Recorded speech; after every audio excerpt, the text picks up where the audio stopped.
Isu pertama yang cikgu boleh sebutkan di sini adalah isu mempromosikan aktiviti-aktiviti songsang yang sedang panas diperkatakan. Itu isu pertama. Isu kedua adalah berkenaan dengan pusat penternakan bersepadu babi di Bukit Daga.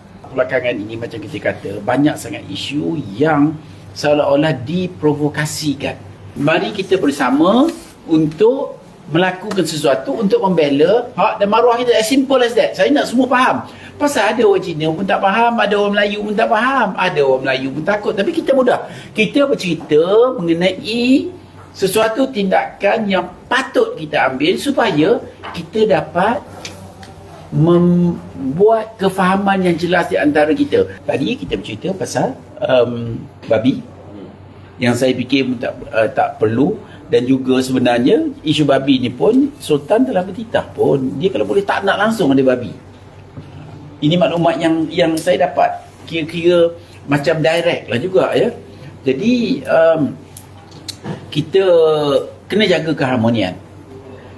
Kalau nasihat Sultan pun telah diambil mudah, maka benda ini kos nak menangani agak menjadi mahal. Patutnya dia ketua negara kita kena dengar je lah ya.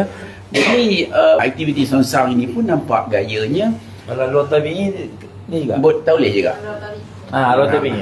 Jadi kita jadi pelik lah pasal apa benda ni tidak boleh diambil tindakan. Pasal polis pun cakap tak ada tindakan, di luar undang-undang lah. Jadi bila cerita orang Melayu buat sesuatu, maknanya dalam tindakan boleh buat. Jadi saya nak semua rakyat, orang Melayu terutamanya, agar bangkit dan terlihat. Dan orang lain pun sama. Orang lain banyak yang tak setuju pun.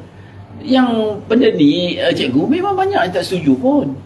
Jadi dia bukan masalah agama semata-mata, masalah semua orang akan terkesan. Jadi kita, itulah mulanya. Tapi kita harap kita dapat pendapat-pendapat orang hebat-hebat di sebelah saya ni lah. Apa pendapat dia orang.